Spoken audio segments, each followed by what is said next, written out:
Good evening, ladies and gentlemen, and welcome to Let's Talk CFL podcast, episode number 630. That's 630. Yeah, we're going to talk some football tonight, and that's Canadian football because that's what we do. We're talking about the CFL, and it's a wonderful thing. I'm going to push this little X on this button here because it's telling me we're recording, and that's probably a good thing. That's how we're doing our show.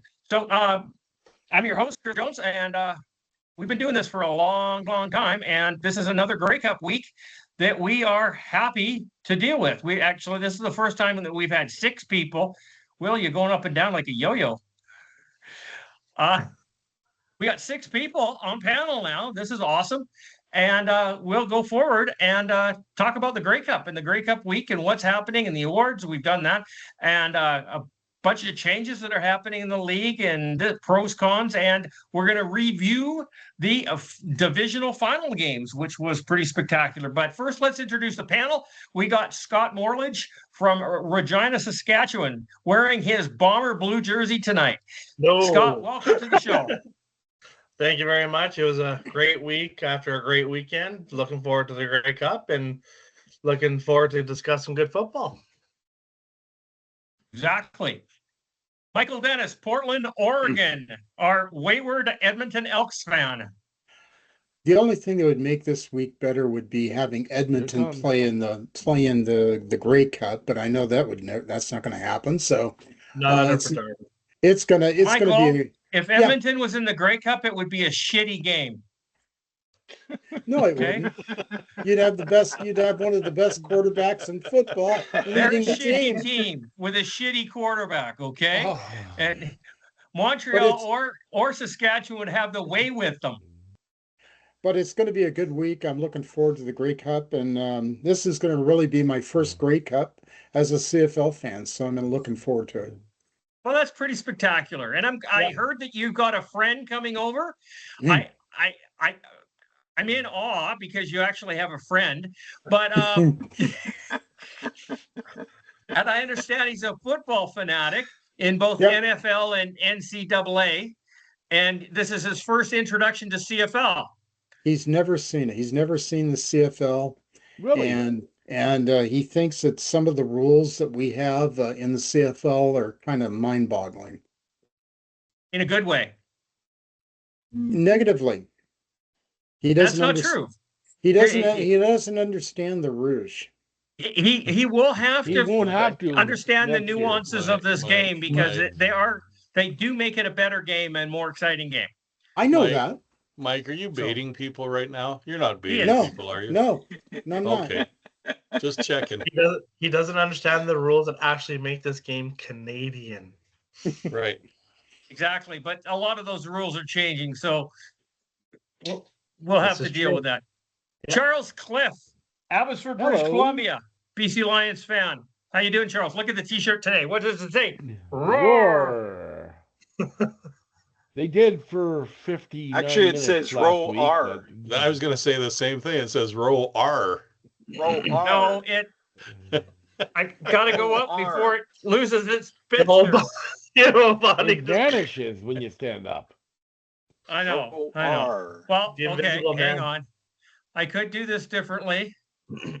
Let's do special effects, none, apply. There's my background there. Is that better? Roar. Or it could be ra. Okay, we're back to the CFL. Ra or something like that. That could be a pirate shirt. Row R. But anyway. R, matey. R, Billy, you ever seen the wheels of a ship? No, Captain Heingrinder. Okay. Sorry, this is not a children's show. I actually have to make that very specific when I upload it to YouTube. I have to say, not for children. Oh, do you? Yeah, I do. I can imagine. Okay, so anyhow, I have welcomed Charles to the show. He's yet to say anything because I've been an ass. So Charles, I talked about row R, but roar, whatever. Hello. Hello. How are you, sir? Yeah. I'm good. Well, I'm slightly disappointed and kind of sad. Well, first of all, my team lost on Sunday No. at the very last second. Yeah, stop with the Stop crying. it, Rick. Your team's fucking shit. Yeah. That's okay. I just heard my wife is saying boo-hoo from the other room as well. So, anyways, I like your wife. but the other reason I'm kind of sad too is because I've been seeing all the advertisements for all the different events at the Grey Cup, and I'm thinking to myself, oh, I was at a lot of these events last year, so I'm kind of sad I'm not there this year because the Grey Cup events are fun. So I like the Grey Cup events. Charles, all I have to say to you is Winnipeg. Winnipeg. Okay, fair enough. But I am already thinking about going to Calgary next year. So yes, Calgary would be a good idea. I'll be here, Charles. I'll be here. We're all going to stay at Will's place. We're all going to go stay at Will's place, yeah, and we'll just all let me know so I can book a hotel room for myself and my wife before you get there. Yeah. We'll stay at Will's house and he'll go stay in a hotel. It makes sense. Calgary sounds like a good plan. Yeah. So, speaking of Will McDonald, Calgary Stampeder fan from Calgary, Alberta. Actually from New Brunswick or something originally, but that's beside the point. Quebec, get it right. Jeez. Where? Quebec. I thought you said you were in New Brunswick before Quebec. No, that's my big brother. Oh, fuck. Well, you guys can't even born in the same fucking province? No. You guys have lived everywhere. Never mind. Your father in the military? Yes, he was. Didn't you see my post yesterday? Didn't you see my post yesterday? Come on. No, actually, I didn't. I have not been on Facebook for the last couple of weeks. So, anyhow, welcome, Will. I don't know how to say this any differently, so I'll just speak right out. I was not disappointed that BC lost the game. I didn't think you would be. You did not have to tell us that. And it was a very exciting football game, I thought. It was. Yes, it was. And the most exciting part about it was I wasn't sitting in the cold like Scott watching it. You know, I was nice and warm too. For quite a bit of it was cold up to the last 5 minutes. That's when it got interesting. So that's when I warmed up. You're on your 36th beer by then or what? Oh, 40th by then. Okay. The alcohol. And I know Pilsner will warm you up eventually, right? I will not drink the shit. Why does anybody? You might as well. That's not beer, and it's certainly not a Pilsner. It's not a Pilsner. You might as well piss in a can. And then drink it? Not me. Whatever. My dad used to say that it's already been through the horse.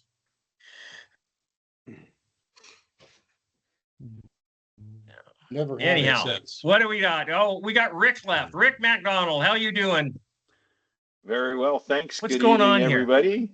Great cup. Hey, weren't you born in that province called New Brunswick? Yes. There you Fredericton. go. Fredericton. I'd like to get 3 more people on the panel to see if we could make it look like Hollywood Squares. Either that or we need a Brady Bunch. Right now, because I got Will down in the middle of the bottom right now. He would be like Paul Lynn. There you go. Yeah, we just need to get. We need to get a woman. We ought to get Claire Hanna in the middle. Oh God! You can leave your hand. You got your hands out there for her boobies. Don't do that. Can't do that. You can't do that. And that's why we're not. I'll send you the link for that cozy AI companion thing for you, Mike, so you can create your own little AI companion. It's just got a little Claire Hanna to it. I mean, if you were going to imagine to have the perfect woman, it wouldn't be Claire Hanna. I'll tell you, it would not be. No. I think she's absolutely gorgeous. We understand. I didn't know. I didn't know. How thick are those glasses, Mike? How thick are those glasses, buddy? Just curious. Oh, bottle bottoms. They've passed bifocals. Charles, you're the only one without glasses on. Well, if she's watching our show, I'm a big fan of yours.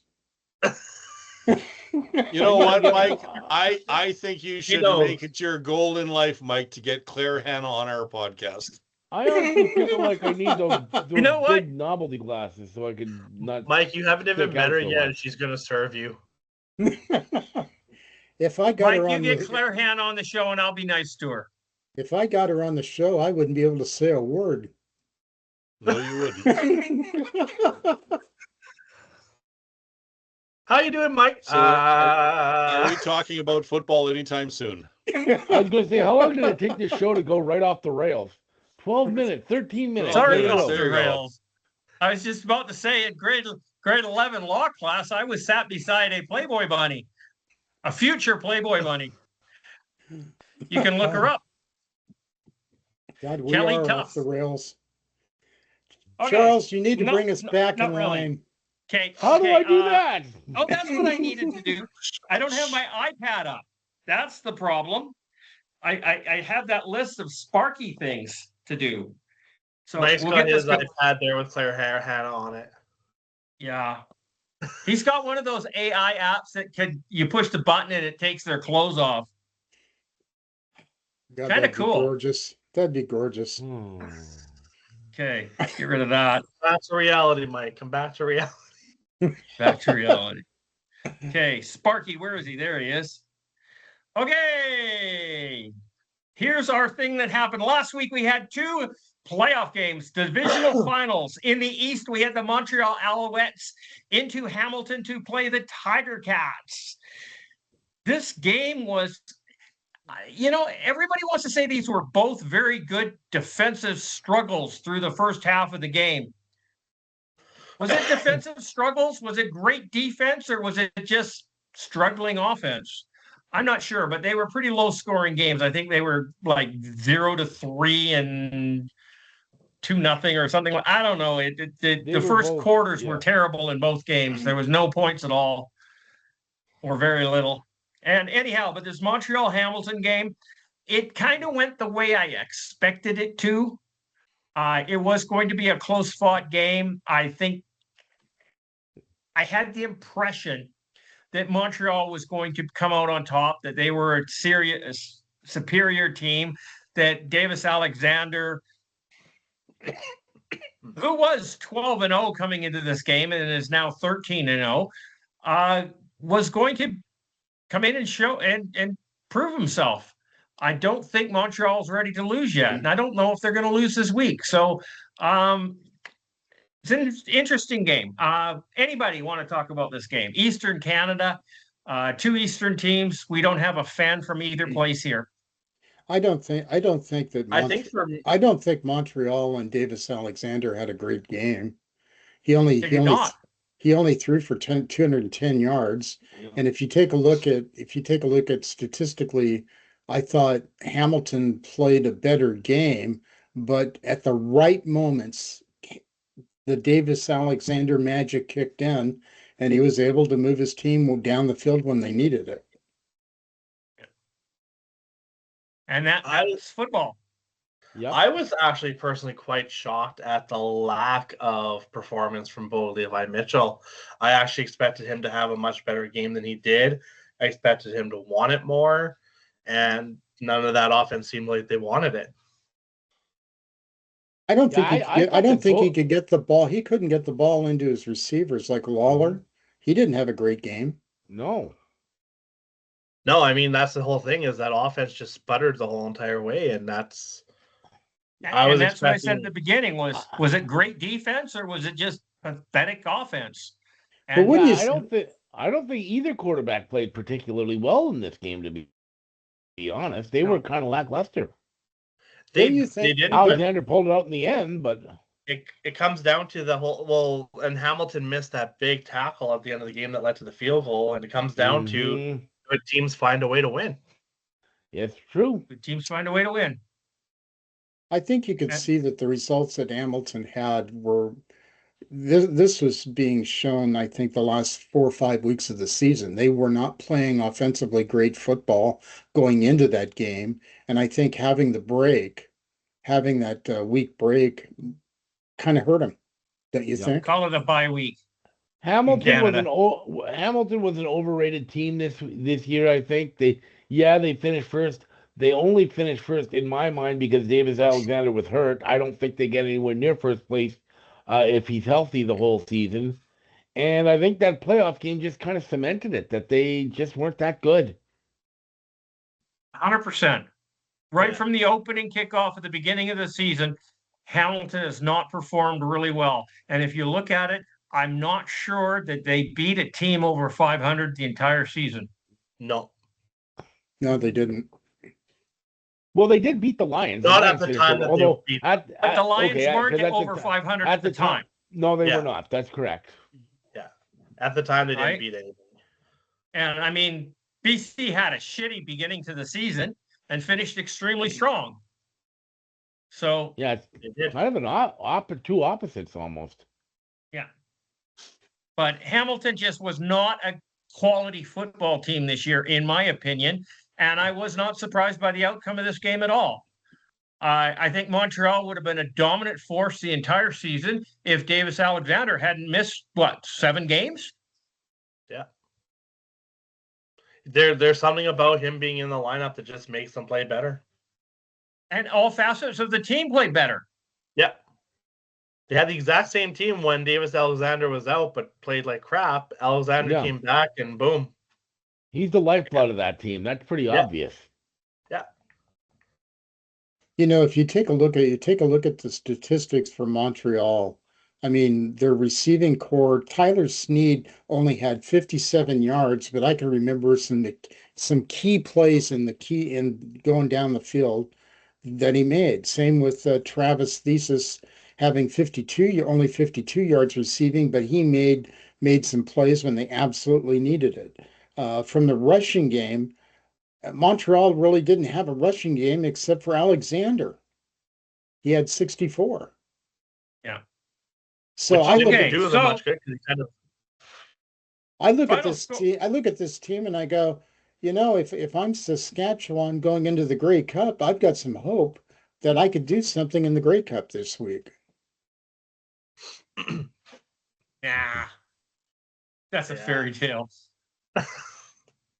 But now Alexander is a little bit hurt with his hamstring. Yeah, and he Yeah. tweaked his hamstring, which kept him out for half the season. So,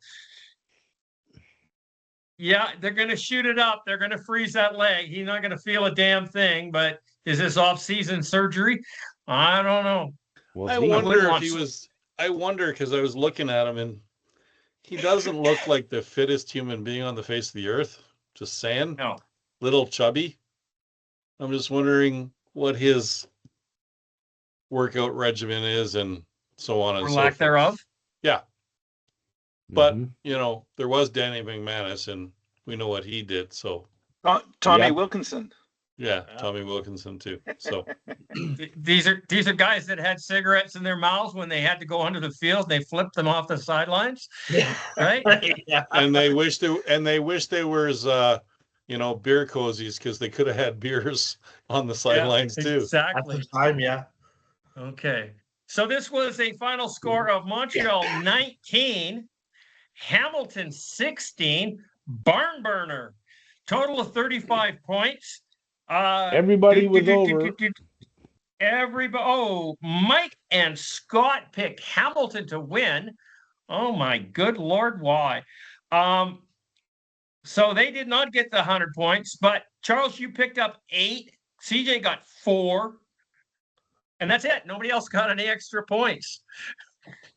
Yeah, that was Because these low. high power offenses decided not to bother showing up. Will actually picked 62 points in this one.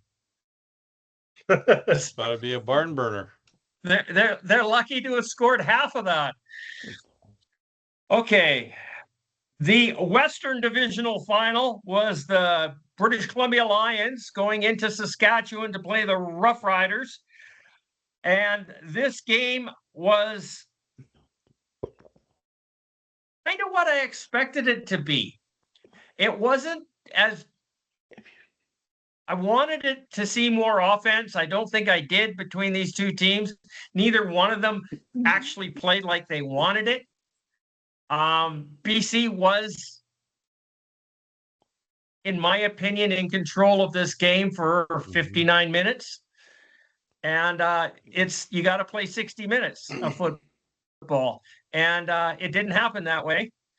And shit happens when you're that close to each other at the end of the football game. Anybody can win in the last 3 minutes. And we've seen the lead change back and forth 2 or 3 times in the last 3 minutes of a football game, sometimes even more.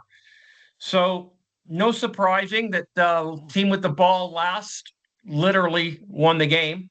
Yeah. Although I do think the Lions got to run one play afterwards. I literally turned off the radio. I didn't get to watch this game. I was driving most of it again, and listening to it on the radio. And as soon as Saskatchewan punched it in for the TD, I just turned the volume off, and that was it. Well, the last play was worthless anyways. Yeah. I was the designated driver to 6 drunk women. Oh, wonderful.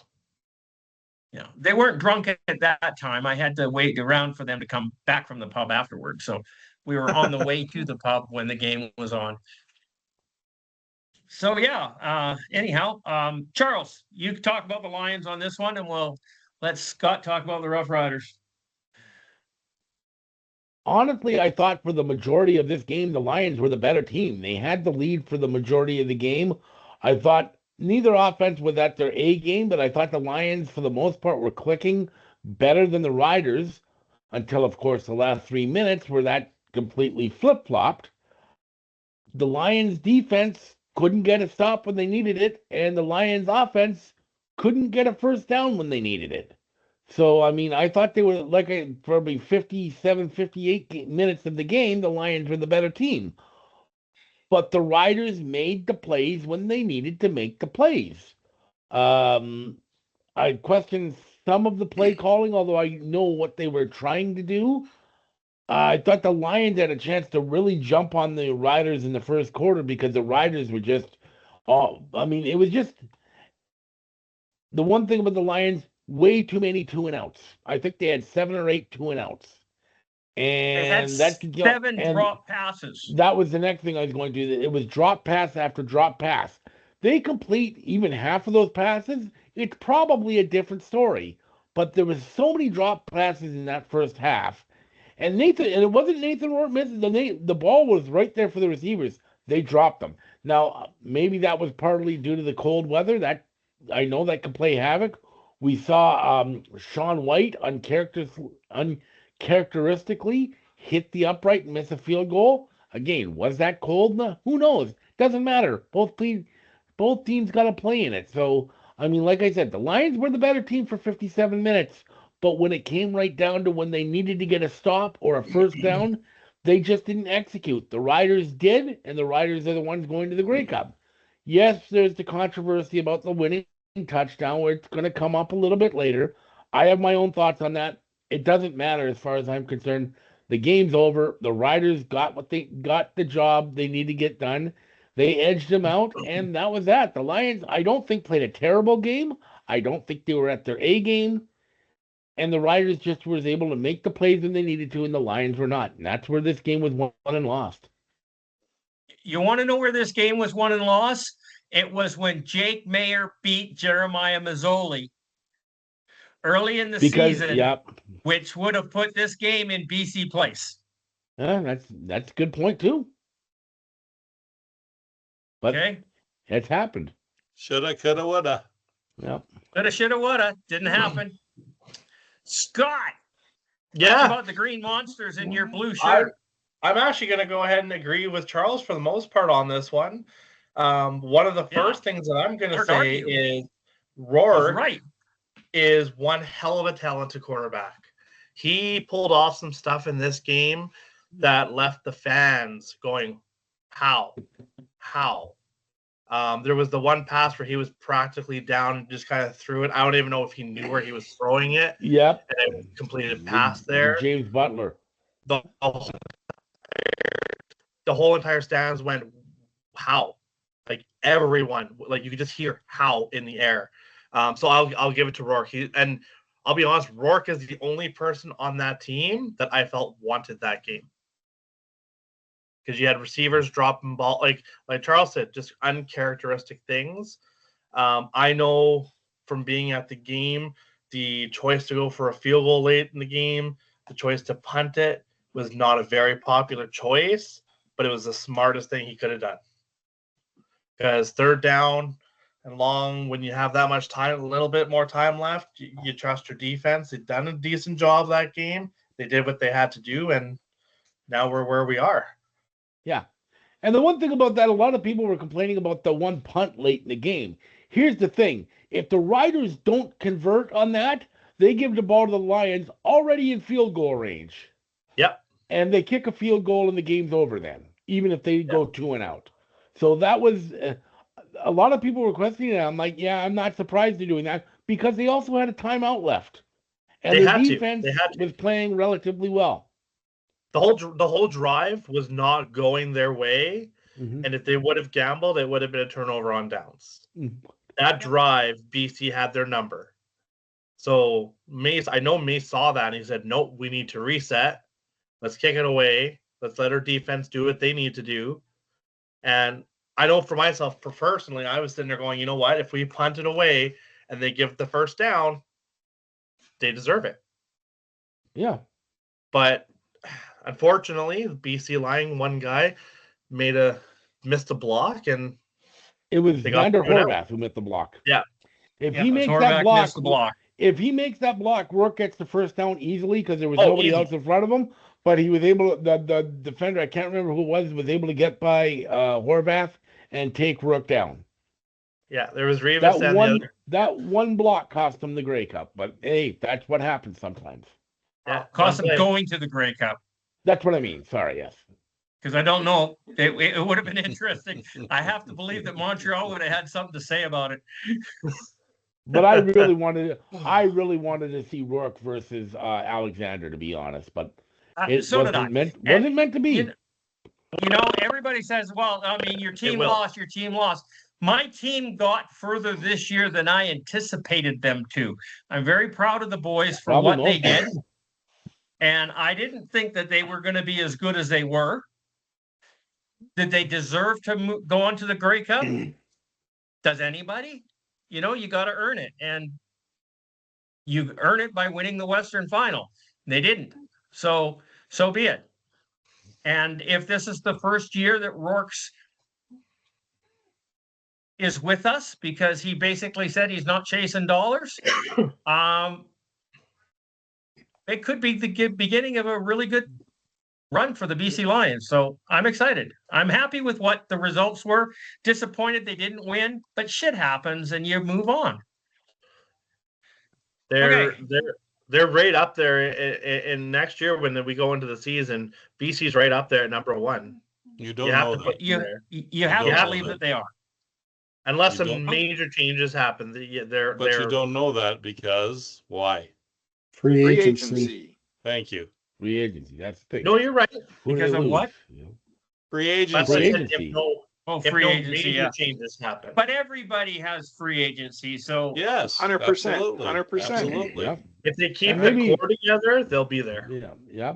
And maybe they lose some guys, but bring in other guys that are better. Who knows? And maybe they don't. Everyone can get better. Everyone can get better. Yeah. Even the Grey Cup team can get better. Now, I'm looking at this game a little differently.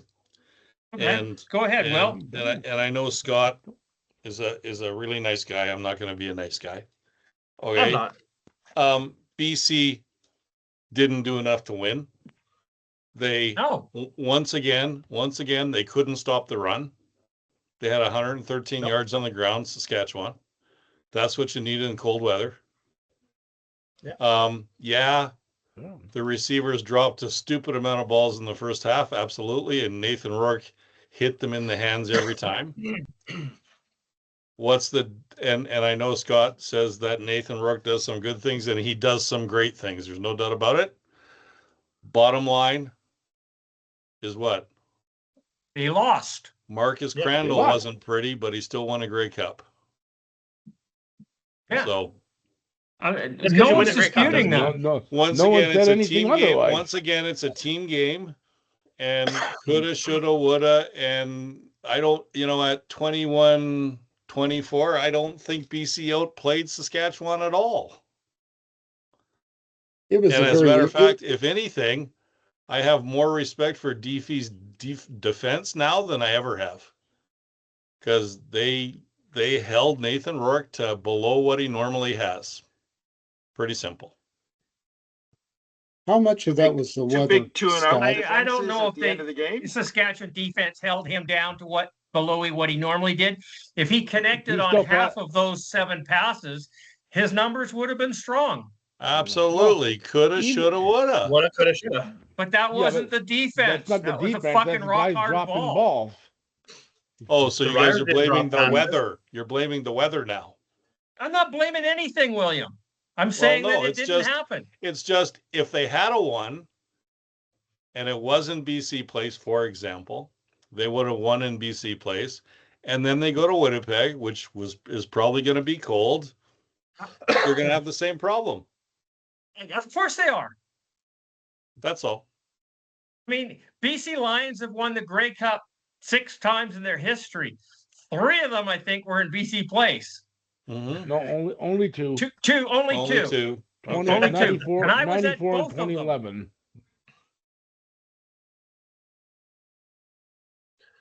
So I don't know. It was a for Sorry, good game. what? and I mean What?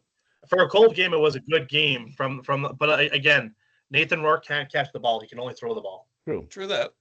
And still 290 yards in when it's like minus 10. It's pretty good passing yardage in weather that cold. And hey, I'm not going to discount because I believe Trevor Harris was over 300. So you Yes, got he to was. make a comment on that. but it was 'cause that's barely pretty over impressive 300, too. 310. True, but that's Yeah. still good production in cold weather like that. Right. When it's just not 100%. conducive to passing.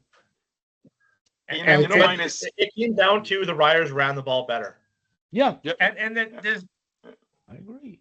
the concern for me going into this game was James Butler was a game time decision on whether he should have played or not. And I'm not going to make excuses saying that he wasn't 100% or anything else because I have no idea what was the matter with him. And I don't care. If he's well enough to play football, he should be strong enough to play football. But they didn't use him the way that they should have. Not in that cold.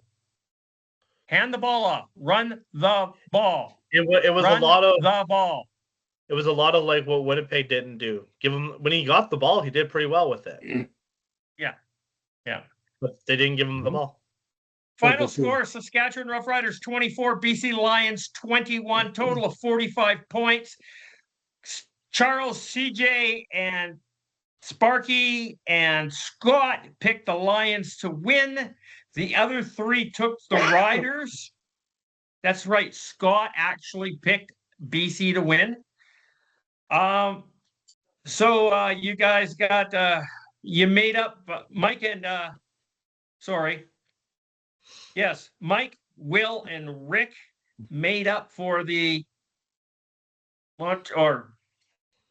anyhow for the Hamilton pick. Mike made up ground on the Hamilton pick. My bad. Yeah. Anyhow, Charles got an extra 30 points. Will got 8. CJ 24. Rick 16. Sparky 22. Mike with a big 36. And Scott with 27. So where's our standings? Our standings for the finals were like this. Charles got 138 points. Mike got 136. Rick with 216. How did you get 216? You picked both games. You picked both games. That's right. You got them both right.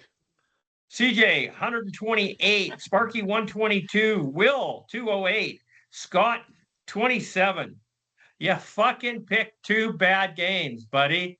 Had a bad week. 27 points. I think 27 points is the lowest that anybody's ever gotten this. I think that's pretty low. So should I say that Ricky won the week because he did? What was that? Ricky won the week because he did. That's a first. Ricky won the week. Will was in second on that one. Charles is third. Mike's in fourth. And the funny thing about Scott, since joining the show, going into this last week, He had been wrong once. Yeah. If only there was And then another he was wrong 28 weeks twice in in the one He season. week. missed, and then he misses them both in the I did final. my picks differently, and it kicked my ass. Okay. So in the playoffs so far, we have Charles in the lead at 364, Mike at 358, Rick at 356, only 2 points back at second place there, Rick. CJ at 252. So there is 12 points between first and fourth. Sparky's at 344, which is back another 8 points. Scott, you're in the basement at 255. Will's at 326. So you're 40 points off the lead there, William. Yes, sir. Okay. So everybody is 3-1 for the playoffs, except Scott. He's 2-2. He just came down to earth. He just came down to earth. Grey Cup predictions. CFL.ca media is picking a Saskatchewan Roughriders sweep. Okay. So we have, we got the pick'em standings. How did that get in there? Okay, let's see. Hang on. Oh, they don't do it. They do a combined total. Okay. Get out of there. So for the season, Charles, CJ, and Sparky are all tied at 56 and 29 for the season. Will is at 51-34. Rick's at 49-36, above 500. And Scott and Mike are actually got better percentage. Scott's got a 0.889, and Mike is at 0.667. The three of us have 0.659, so we're right behind Mike. Okay, FanDuel odds have Saskatchewan at 3.5 favorites with an over-under of 48.5. We're playing in Winnipeg. Sparky is taking Montreal at 48 points. Okay, now Saskatchewan Roughriders are the visiting team, and the home team will be the Montreal Alouettes. Why is this happened? Well, it used to be when the game was in the West, the Western team representing would have home field. If it was in the Eastern team, it would be the Eastern team would be the home field. But they changed that back about 4 years ago, I think, 5 years ago, where they're now alternating back and forth regardless of where it is, because we have 4 years in a row where the Grey Cup is in the Western Division. So the Western team would be the home team for 4 years in a row, which seemed unfair. So they changed it to this. The only exception to that would be is if the hosting city made it into the Grey Cup. So if Winnipeg had made it into the Grey Cup, Winnipeg would be considered the home team. Otherwise, it would be the Montreal Alouettes. So we have the Saskatchewan Roughriders are the visitors. The Montreal Alouettes are the home team.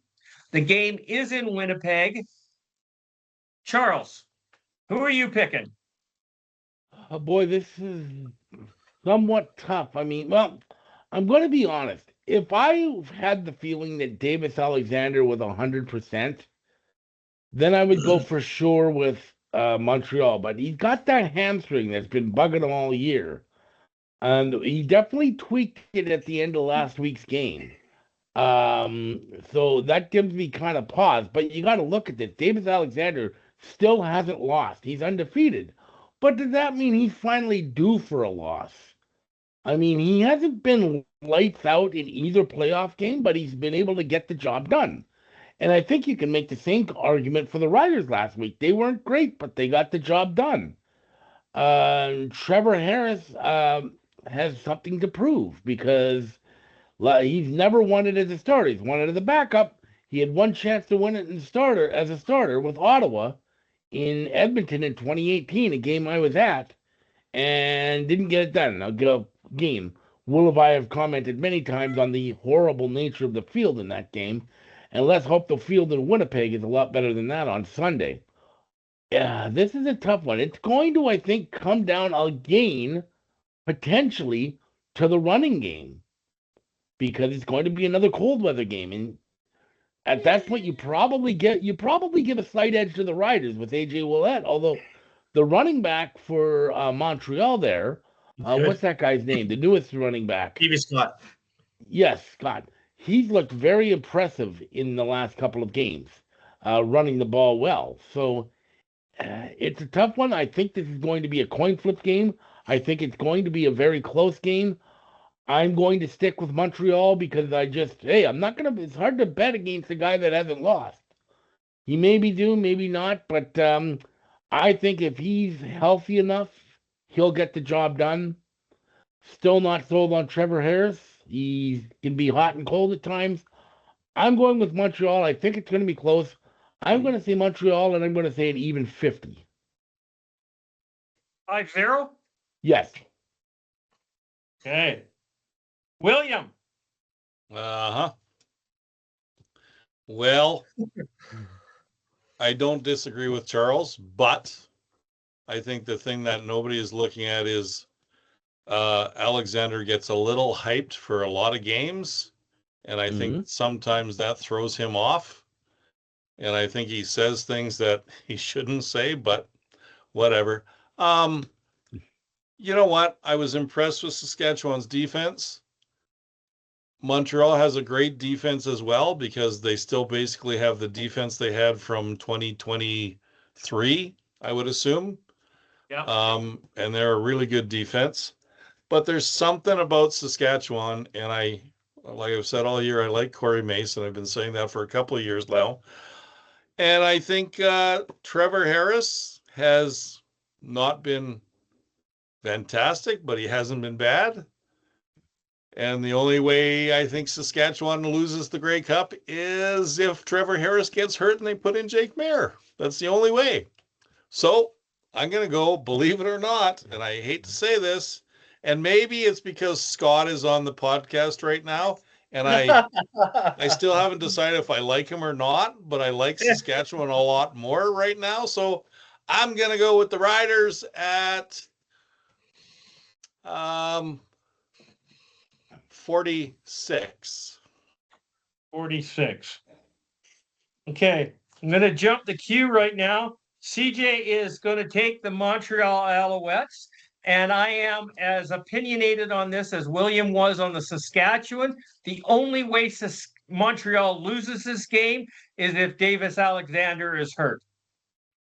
If he plays a solid game of football the way he has been, Montreal is winning this game. Because head-to-head quarterbacks, I'll take Davis Alexander over Trevor Harris any fucking day of the week.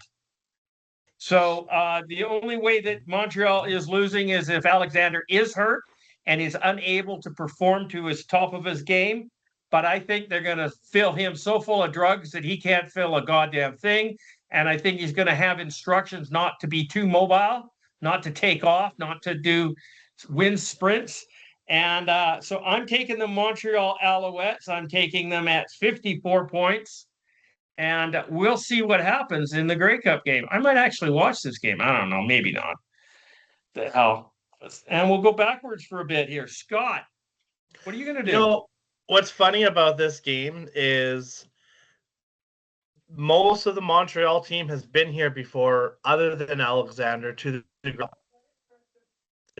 just a couple of years ago. Alexander did not play in that game. And if you go over the Riders side, the majority of the Riders players have not been there, but Trevor Harris has been. I'm actually going to make my pick on superstition. I'm not a very superstitious person, but I'm going to. In 2007, I picked Winnipeg to win the Grey Cup. Riders won it. In 2013, I picked Hamilton to win the Grey Cup. The Riders won it. So I'm going Montreal 51.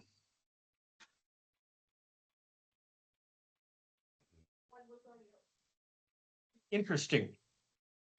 Michael. I if I, like Charles said, if I knew that Davis Alexander was 100%, there's be no question in my mind that Montreal would win the game. But I think that we saw some slippage in Alexander last week.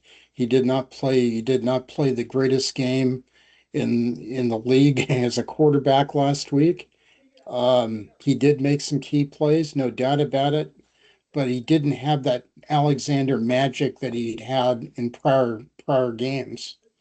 I feel better about Saskatchewan's defense, especially the last 3 minutes of the game.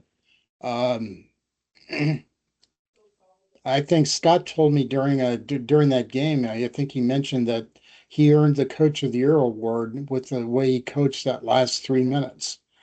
I think it's going to be Saskatchewan at 44. We got Saskatchewan at 44 from Mike. Rick. You know, there's an interesting thing that all winning streaks have in common. It's only one thing they all have in common. They all end. They all end at some point. And they usually end at the shittiest time. I've been the owner of winning streaks before, and you go sailing through the season and you win, and you get to the big game that means everything, and it doesn't happen. There's no good time to lose your first game, but there is a really bad time. And I also like the Riders. I think they're a solid team right now, so I'm going to go Riders 48. And it's not going to be that cold in Winnipeg, looking at the forecast, plus temperatures during the day, maybe -4 at night, under the sun. So we got the McDonald brothers and Mike taking Saskatchewan. And the rest of us has taken the Montreal Alouettes. It's going to be a good game. It's going to be an interesting game. Hope so. The interesting part that I've seen here so far is, and I hope this is for this game. I hope it's his downfalls. Everyone is talking about Alexander like he's a proven quarterback in the league, which he is not. He is not, and that might be his downfall. He has never been to the big game. The Grey Cup is not like the playoffs. It's not like the regular season, and I am concerned about his emotions because look at his head coach. He's reading his own press clippings, and that's not a good thing. He was taunting fans in the first quarter last week. Yeah. That was cocky. Yeah, I didn't like that at all. I didn't like that at all. You do that later in the game if you're up by a bit. I get it. But I get he's trying to pump up his own teammates, but Moss isn't the person, but he should be the person to go, let's dial that down a little bit. Yeah. And the one thing you have going into this game is Harris does not have he's nowhere close to the talent that Alexander is, but he's got the experience behind him and he can be cool. He's not gonna make the mental mistake, I don't think, in this game. Here's my concern with Trevor Harris. He's been in the league for what, 12 years, 13 years? He's never fucking done a thing. I disagree. He's never really been successful at anything. So what do you define as success? I don't agree. You don't agree? If you look at the career stats, him and Collaros are neck and neck. Yeah. Yes, Collaros has the Grey Cups. Grey Cups does not define a quarterback. Right. I'll tell you, it's all about the W. Ask Mr. McDonald down there. It is about the W's. It's about the W. Yeah. And the only W that matters is the one in the Grey Cup. That doesn't define a Grey Cup, though. So you're going to tell me that Milt Stegall is not a good receiver. He never won a Grey Cup. But he never won a Grey Cup.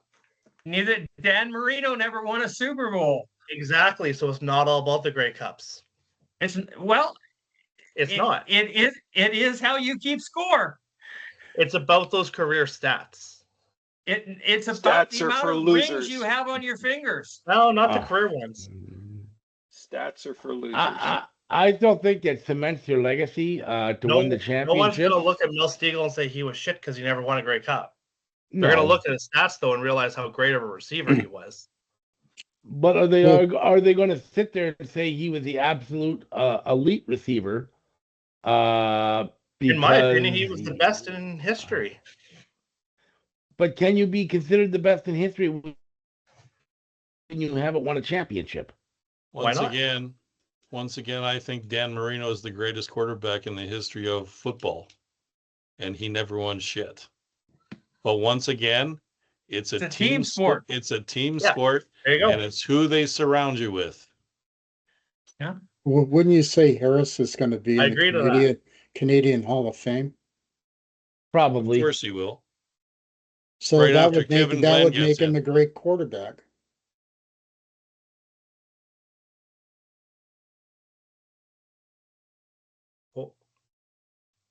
My mic just muted itself. Anyhow, there's a couple of things that define greatness, in my opinion, to a quarterback. And it is, yes, it's about success. It's about winning the big game. It's about doing everything else. But in my opinion, it's doing it with different teams. Okay. Yes, Warren Moon was amazing, and he won 5 Grey Cups, 4 in a row as a starter with the Edmonton Eskimos. But Doug Flutie won a Grey Cup had a strong season in BC, won a Grey Cup in Calgary, won Grey Cups in Toronto. Ricky Ray won Grey Cup in Edmonton, won Grey Cup in Toronto. You know, to me, that defines greatness on a different level than doing exactly the same thing all the time. If Bo Levi Mitchell had actually been successful in Hamilton and did it for the Hamilton Tiger Cats, I would have to put him up in the upper echelon of quarterbacks because he did it in Calgary and Hamilton. Okay, but I have so to. Far, if I use your standard, you know who a great quarterback is? Oh boy! Here we go. Anyway, to get more through the door. Cody Fajardo. CJ. How do you call him great? Yeah, he won a Grey Cup with one team. He got a Grey Cup. So did Marcus One Crandall. Team. So did Marcus Crandall. So if you want to see that Cody Fajardo is a better quarterback than Trevor Harris, no, I won't argue with you. I won't argue with you. You finally beat him down, Mike. You finally beat him down. Didn't you know as he was making his speech? Didn't you? That was so obvious. So Cody Fajardo has been the starter in one Grey Cup, and he won it. Yep. Right? He won. Trevor Harris has been the starter in what? 1 or 2 Grey Cups? 2. 1.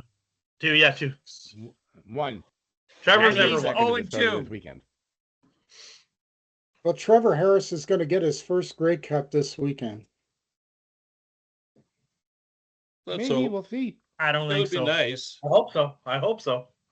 It reminds me of Marcus Crandall. Marcus Crandall. I expect Scott to be at a victory parade next weekend, or whenever. Do they have parades in Regina, Scott, or not? Oh yeah. Oh, okay. I have a prediction. So you tell me they've had 4 parades in the last 120 years? Well, they've had 4. They've planned a whole lot more, but they've had 4. Okay. I have a prediction for this weekend. Trevor Harris does what Trevor Harris does best, and he gets injured. Jake Mayer comes into the football game and wins it all for the Saskatchewan Roughriders, making Jake Mayer and Marcus Crandall on the same level for Willie. Wait. But what happens is the Roughriders don't re-sign Harris, and what's his name is their starting quarterback next year. They're not re-signing Harris. Then they go 5-13. Really? They're not going to re-sign Harris? Why not? It's too fucking old. Too fucking brutal. This is his one. Who are you going to have? Who's going to be your quarterback? Who's going to be your quarterback? I don't want to go there right now. I don't want to go there right now, Mike. Jake Mayer. This is 2025, not 2026. Here comes Cody. Say it with me. No. Jake Mayer is my quarterback. Chad Kelly. I can't say that right now. I can't get those words out of my mouth. Jake Mayer. I'm gonna fucking throw up. Chad Kelly. Chad okay. Kelly. I'll take Mayer. I'll take Mayer. Over that one, I'll take Mayer. How is Chad Kelly's a better quarterback? He's just a fucking piece of shit. He's not a better quarterback. Is Chad Kelly going to be in the league next year? Oh yeah. No. Some people take him. The league's lacking quarterbacks. No. He can go over to Winnipeg. We got some discussions on that one. We're going to go over there right now. Oh, hang on. Yes, we are. Let's go over to the agenda that Charles has created for us. And we have done the first two things, the division finals, the Grey Cup preview. Hamilton Tiger Cats request permission to speak to Bombers head coach Mike O'Shea and assistant general manager Danny McManus. Who's Danny McManus, the assistant general manager with? Is he at Winnipeg? No. Is he in Winnipeg? Okay. Yes. So Hamilton Tiger Cat fans are not happy with this occurrence. They do not want Mike O'Shea as their head coach. I guess he's too Argo for them. Well, but I read an article tonight evening after this agenda came out, that Mike O'Shea and the Toronto Argonauts have come to a tentative deal and are working out some of the details of it, that Mike O'Shea will be announced as the head coach right after the Grey Cup game, as to not take away from the festivities. I read the same thing. I don't doubt that for a heartbeat. I had actually anticipated Mike O'Shea to be in Toronto when they fired Ryan Dinwiddie in 2022. But for some strange reason, Toronto Argonauts won the Grey Cup. And let's remember a while after he wins a Grey Cup. Let's remember a while ago I said O'Shea will not be back, and everyone argued with me. Not me. Yeah, everyone did. I said this way away. I said this season. Yes, I did not. Go back and watch. You did. You go watch it. Everyone did. You know, I said it. I don't understand the move, because Winnipeg is a better city than Toronto. They've got better fan support. He's coached there for 12 years and has had a very good run. Why would you go to Toronto? Because he's a legend in Toronto. He was a linebacker, Canadian linebacker that played for the Toronto Argonauts and got into the Hall of Fame. And he's an Ontario boy, right? And he's an Ontario boy. It's his home city. It's his home. That's his team. And he is a Toronto Argonaut through and through. Yeah. I have no doubt in my mind that he's going there, and that's the only team he would go to. And to be fair, I'm surprised that he did not go there sooner. Yeah, and to be fair, he's kind of accomplished everything he can in Winnipeg. He won 2 Grey Cups. He got them to 3 more, many first places. Maybe he just wants a new challenge. Maybe he wants to be the one to go back and bring the Grey Cup back home to Toronto. So I just think he's accomplished what he can, and maybe it just feels like it's time for a change. If Toronto was that good of a job, why did Dinwiddie leave? Because apparently he wasn't getting along with Pinball Clemens. And they didn't see eye to eye. And Ottawa offered him both the coach and the GM job. And that wasn't going to happen to Toronto. No, John Murphy's the GM there. Winnipeg. Or Winnipeg. Mm-hmm. Yeah. I think I don't think a coach should be the general manager. So Dinwiddie wasn't that good of a coach. So now he's going to be not very good of a coach and not very good of a general manager. So Ottawa's going to suck again. So basically what this is going to signal that this is going to be the end of Winnipeg. They're officially in a rebuild. Oh, 100%. And they should be. Their teams that they kind of Should hit have the been 2 wall. years ago. And I know that I heard Zach Collaros last week saying, "Oh, I want to come back, and I want to come back with the same core." I'm sorry, that's a detrimental move for that franchise. That franchise has had a great run up until now. It's time to start looking to the future. These guys aren't getting any younger. They're getting year and year. They're getting older. They're getting slower. Collaros should retire. I don't know why he's not doing that, and maybe he still will. But it's time for them to start moving on. So many teams will win like championships, but then they'll try to keep the core together, thinking, "Oh, we can get one more year out of it." Each year you get further and further from your last championship. That one more year and one more championship run becomes harder and harder and harder to obtain because your players are getting older and they're starting to degrade. The Bombers haven't won a championship in 4 years. Yeah, they got to the Grey Cup, but couldn't close the deal. It's time to turn the page, turn to a new chapter, and it's time to start rebuilding that franchise. Every team has to go through it, and it's time for them to do that. Agreed, Charles. If Edmonton had a real quarterback, would Winnipeg have even made the playoffs? It'd have been a close call. Edmonton had a real quarterback. Here's a better question. If they start Cody Fajardo from week 1, does Winnipeg make the playoffs? I'm not convinced. Boy, I'm winning you guys over on Fajardo. No, I love it. Not really, but I just think he's No, still you're that not. much of a step better than Trey Ford was. Trey Ford should never have been Mike, starting for that team. Just remember back to the BC game, Mike. Yeah, I know. Gut was sick. When it's all on the line.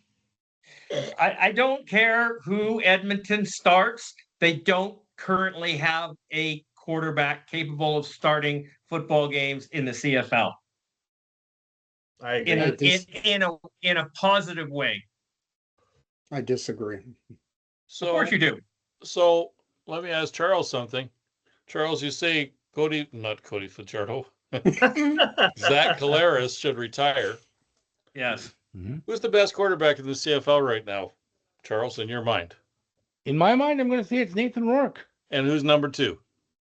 Number 2, I'm going Davis Alexander. Who's number 3? Number Vernon 3, Adams. Yeah, Vernon Adams. That's actually a good call. Yep. I still think Zach is at least in the top 4 in the CFL. 100%. I would take Zach next. We do not have quarterbacks in the CFL. No, but if you look at the future of the CFL moving forward, Next year is the future. Bo Levi's not the discussion. Neither is Trevor Harris. Yeah. Yeah, but right? What's his name? Dude in Hamilton says he wants to hire or sign Bo. I'm not saying he's not. I'm saying the CFL moving forward, not just next year, but the future. Those that 3 are not in the discussion. CJ, that is next year. The future is next year. 2 or 3 seasons. Okay. I cannot see a scenario that Harris and Bo Levi Mitchell are not playing next year. I can. Harris won't be. Harris finished after this year. Charles, you've lost your camera. I don't know what happened here. My screens just went black. I've still got audio, but my screens just went dark. I don't know why. I'm going to try and we can't fix see something. you. Hey, it'll come back. I've been I thought you were a white guy. I've been reading all week long. People keep on saying online that yes, Davis Alexander has won 13 in a row, but he played Ottawa 57 times or something like that. So is that such a big thing? But I just added this up, and 9 of his 13 games, the teams have all been horrible. But it's going to come down to, like, Alexander is going to lose. And it's a matter of how does he rebound from that? Yep. Absolutely. And if it's the Grey Cup, I mean, he's got plenty of time to come back from that next year, but we'll see. I mean, it doesn't matter look at the to last me. guy. Look at the last guy who lost the Grey Cup in his first year starting. And what happened to him?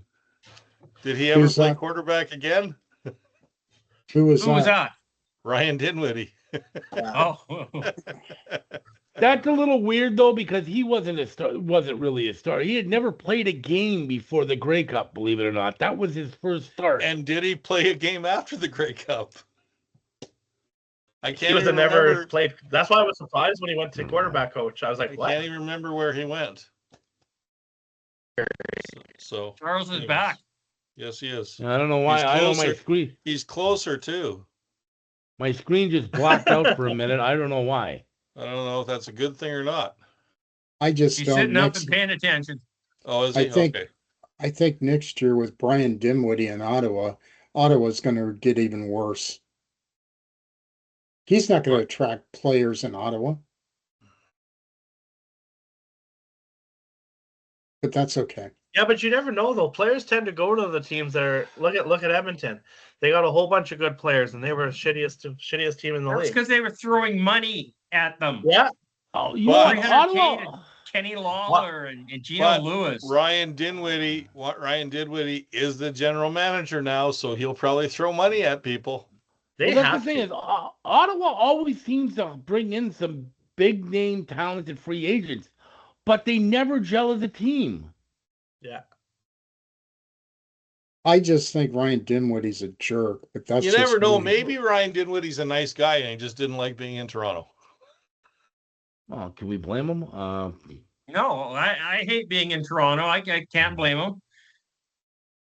I can it was his option to go there. I can see him doing some okay things in Ottawa. Oh, so I guess. So who's going to If somebody asked me to go to work in Toronto, I would tell him to fuck off. So who's going to be the next coach in Winnipeg? That's a good question, Rick. He's in BC right now. Maybe it'll be. I heard people saying, "Oh, Rick Campbell." And until it's official, O'Shea's not gone yet. That's true. True. You never know what the Bombers might offer to keep him there, and if he goes, it doesn't matter. That's the thing with the CFL is it's kind of a rare league where even coaches that get fired wind up head coaching another team. It's like we trade the same number of coaches for a number of years before we move on to a new crew. It's just kind of a weird thing I've always thought about the CFL. Yeah, we recycle our garbage. We recycle them big time. We do. We sure do. For some reason. The problem that I see in Winnipeg and the reason why I don't personally think O'Shea will be back, and he did good things there, is from a management point of view, you get paid to win, and then the last 4 seasons they haven't. That's why I don't think that they'll take him back. They'll want him back. I don't know. If you make the playoffs each year that you're coaching, to me, that's winning. It's not easy to make the playoffs. Well, you got a 19 lead. You've got a 19 lead with 6 making the playoffs. There's only 9 teams and 6 of them make it. Yeah, but weren't we shocked? Weren't we shocked when Edmonton had the MOP quarterback and they didn't make the playoffs? That was 2018. Oh, okay, sorry. Mike, before the crossover one year, the Ottawa, well, they were the Rough Riders then, but the Ottawa Rough Riders made the playoffs with a record of 4-14. Oh, God. Because the Hamilton Tiger Cats had 2 wins, they were worse. That's one of the reasons they brought in the crossover, because it was a joke seeing a 4-win team make the playoffs when a team with 8 or 9 wins missed in the West. It made no sense. Or more. Oh, God. I didn't know that. Yeah. Yeah. Not long ago, I think BC was in 3rd with 11 wins. Yeah. Just making the playoffs isn't that high of a thing. Yeah. And BC in the year when they had that Jeff Tedford as coach, they made the playoffs with 7 wins. They were 7-11 and made the playoffs. So it's not that big a deal to make the playoffs in the CFL. I mean, obviously as a team you want to, don't get me wrong, but it's not like it's a big accomplishment. 6 of 9, so 66% of the league gets in the playoffs. I kind of look at it that if Edmonton gets into the playoffs next year, it's a good season because based on the talent in the West. Hey, Mike, 2001, Calgary was 8-10, and they made the playoffs, and they won the Grey Cup. And won the Grey Cup. Yeah. Marcus Crandall. Mike, in 2023, Saskatchewan did not win a game after Labor Day. They lost every game in the second half, and they almost made the playoffs. They didn't, but they almost did. And in 2011, the BC Lions were 0-5. They were 6-1, and they ended up in first place and won the Grey Cup. Mm-hmm. First place. And they lost the first. They lost 6 out of the first. They were 6-1. You made your point. I agree with you. Yeah. And that's if an NFL team starts out 6-1, do they have a hope of the playoffs? Yes. You mean 1-6? You mean Sorry, 1-6? 1-6? You're out. You're pretty much done in the NFL at that point. Yep, you are. But you're not going to be first who's your favorite overall in the NFL league. team? Los Angeles Rams. Oh, loser. Anyways. and this is why we say the season starts on Labor Day. Yeah. Yeah. And then the playoffs are a whole new ball game. It is kind of funny watching you, Mike, because we say all these things and you look at us like we're fucking idiots because we are. We are. I mean, but he's not necessarily wrong. That the Labor Day game and the game after Labor Day have no significance. You looked at us like we're idiots. And Edmonton came in and beat Calgary, and that game wasn't significant. Well, now I know why. It's because the teams can sign NFL players who have been cut from the NFL. That's why How many players actually came up from the NFL this season? Yeah. I really didn't hear that many this year. No. There were 4 there were 4 in Edmonton. It has a lot to do with teams start getting healthier later in the season. That's true too. They get a lot of injuries in training camp that take a lot of players out for 6 to 8 weeks. Mm-hmm.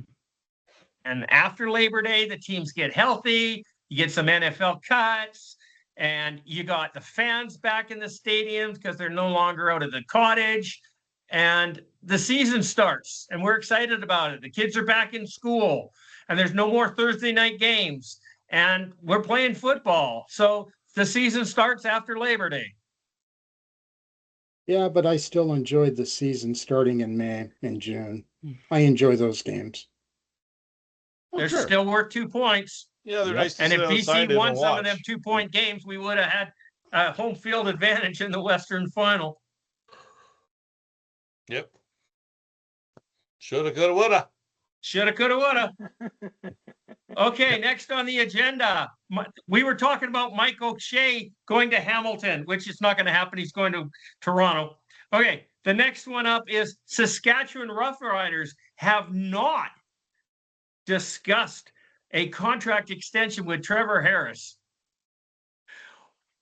Does anybody read anything into this? Scott, let's hear from you, Saskatchewan Roughrider fan. Trevor Harris will not be back next year. He wants to coach. He wants to become a quarterback coach. Where? With Saskatchewan. Oh, he won't like that because that means he'll coach Mayor and he will be a failure. Okay, we're only talking about Harris right now. We're only talking about Harris. We're not talking about the future quarterback. Your future quarterback in Saskatchewan, Jake Mayer? We're just talking about Harris and the no contract talked. We haven't gone too far ahead of ourselves. How to be fired as a coach in 3 easy steps. Don't worry about the first 2. Just coach Jake Maier. Jake Maier. Yeah, I've got my reservations on that one. Maybe Ottawa wants him. I don't know. And you know what? Maybe Harris. Maybe Harris coaches him. He becomes the greatest quarterback in CFL history, and then we can all just shut up. Actually, you know what? I am sitting here, and I have apprehension about Saskatchewan moving forward, especially in the quarterback position, if Curtis Rourke comes to Canada. Oh, I would love that. Saskatchewan holds his rights. Yeah. Can you imagine 2 all-star Canadian quarterbacks? I was actually when we were walking out of the stadium, there was a BC Lion fan that I was talking to on the way out. And I told him, I'm like, Nathan Rourke had a hell of a game. He's going to be a hell of a quarterback. He's like, could you imagine Riders, BC in the Western Final? Who cares where it's played? Nathan versus Curtis. Rourke brothers. Versus Rourke. That would be amazing.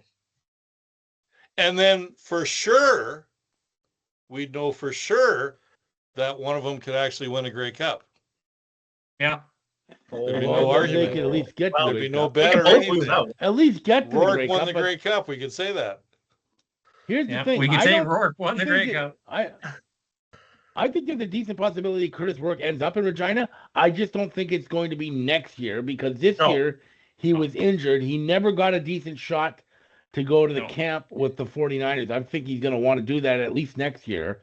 And I'm not sure he's going to get anywhere in camp with the 49ers, but at least he's going to want to take a shot. The other question is how much of a conversation does him and Rourke Nathan have about his possibilities down there, and does he talk Curtis into coming down? Maybe. Saying, hey, come down to the CFL, prove yourself. Because here's the thing. If Nathan only goes down to the NFL with a legitimate shot, he's not going down there. Probably not. He's going to have to wait out his time. So if he wants a legitimate shot, he'll never get it right away. Yeah. But he's not getting it this year, and he's not getting it next. He's got to string some Grey Cups together. And we all know how hard that is. Nobody's going to give him a legitimate shot. No. In the NFL.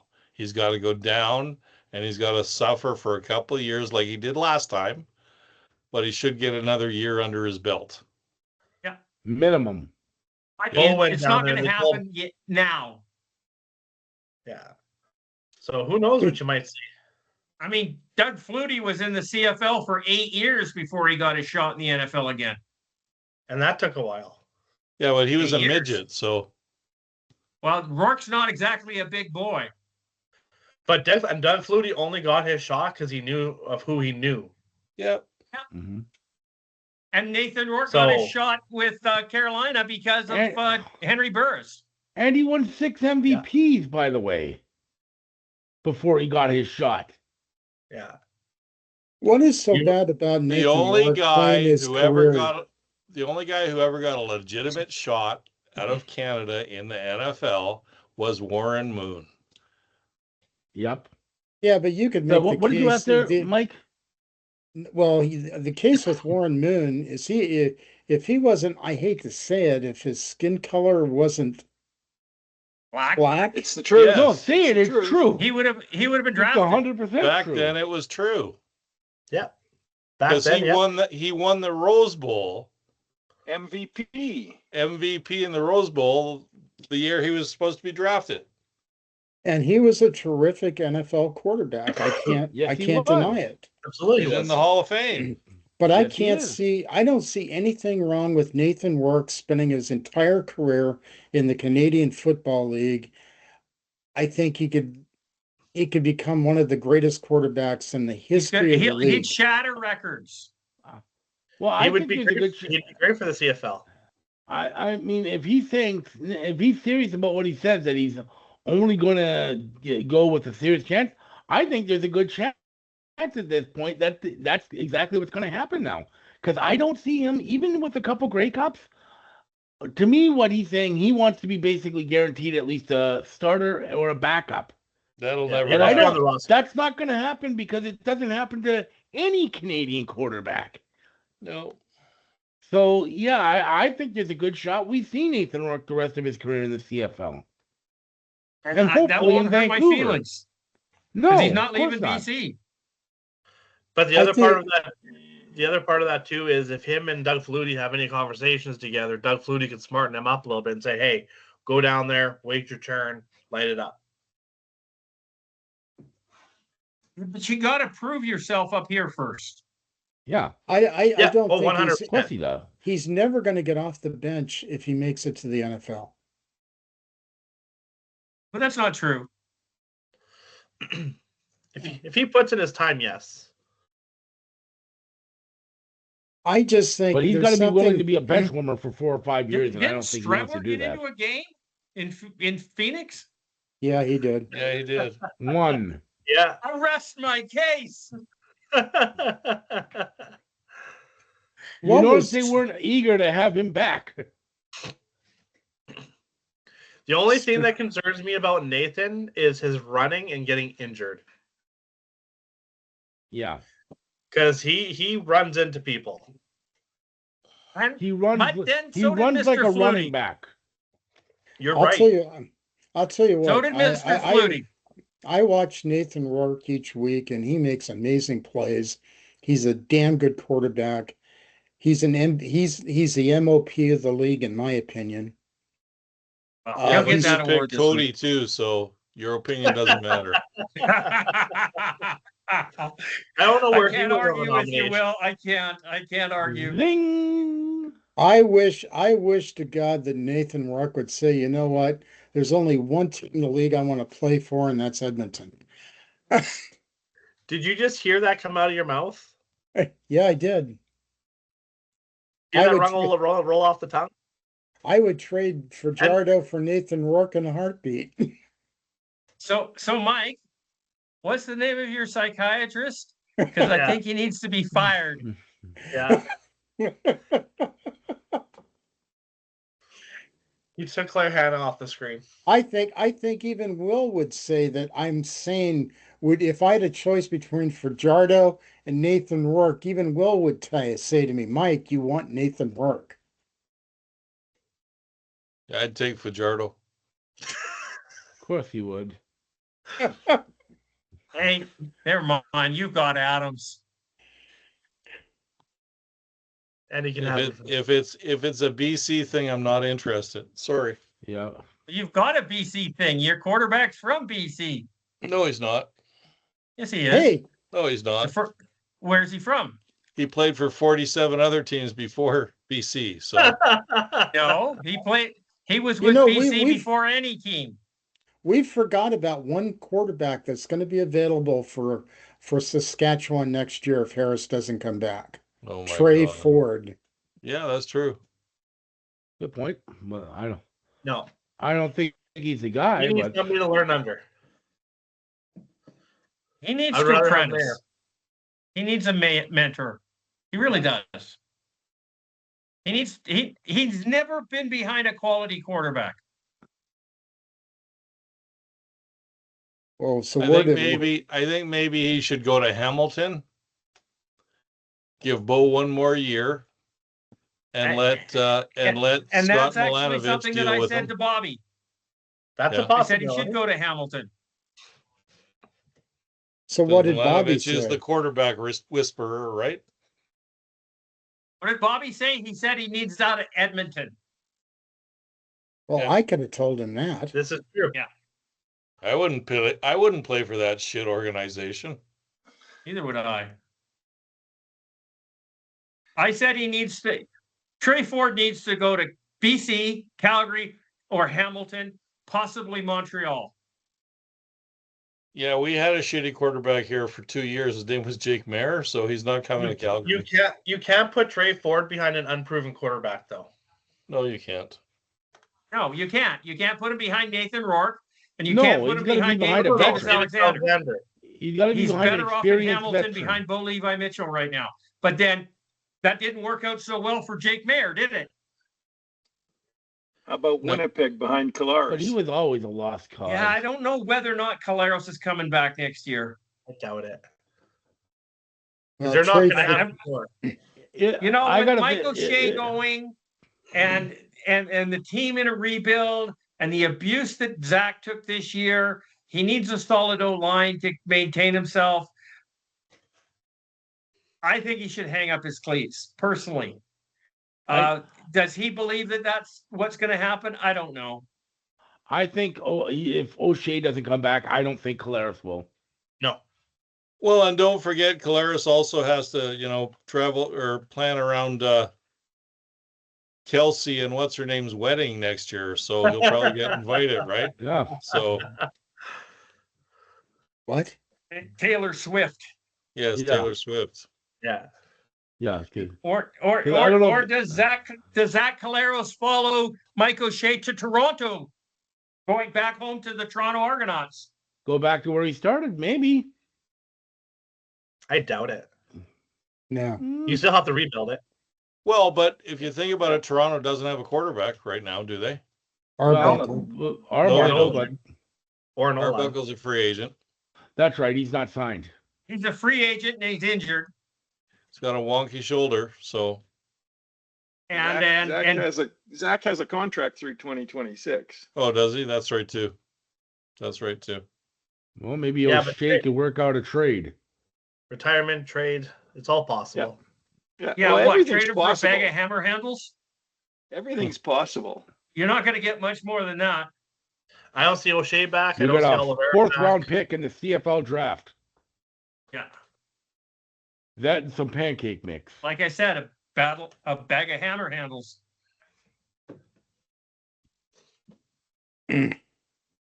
Next topic.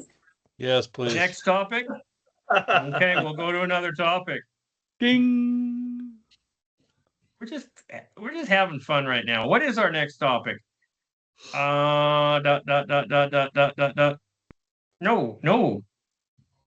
No. Saskatchewan hasn't discussed Trevor Harris. Well, we know that. We pretty much talked CFL about that. MLP finalist Nathan Rourke not chasing dollars, will not pursue NFL again without a meaningful opportunity. I think we've pretty much covered We this kind one, of talked haven't about we? that too. Yeah. Yep. Can't cover that anymore. I'd like to So hear a we'll just- definition of a meaningful opportunity, however. Basically, it's I guaranteed get money. that as being guaranteed a roster spot. That's not saying much. Yeah. A meaningful opportunity. Well, there Not could like a be a meaningful meaningful. It's $2 million a year. There could be a meaningful opportunity Maybe. down in Las Vegas. They need a quarterback. They need a more than a team. quarterback. They need more than a quarterback. Cleveland Browns could use that. Maybe a meaningful offer for Nathan is he goes to the NFL, and when the NFL makes rule changes, they listen to him. Okay, Maybe. don't now who's baiting? Okay. I am. Yeah, exactly. It's On a it's gonna subject that he doesn't want to discuss. it's Right, gonna yeah. it's gonna be really interesting when you go to a 100-yard field. That'll be interesting. Why? I don't know. 10 yards less than Nathan has to run for a touchdown? Yeah. Okay. His longest run's only been 70, so it really won't make a difference. No. I was baiting the professor on that. That Yeah, you is were. the We know least. that. That is the least offensive rule change to me, besides the teams on opposite sides of the field. It's going to a 100-yard field. That's the least offensive. I don't think it will really affect the game that much.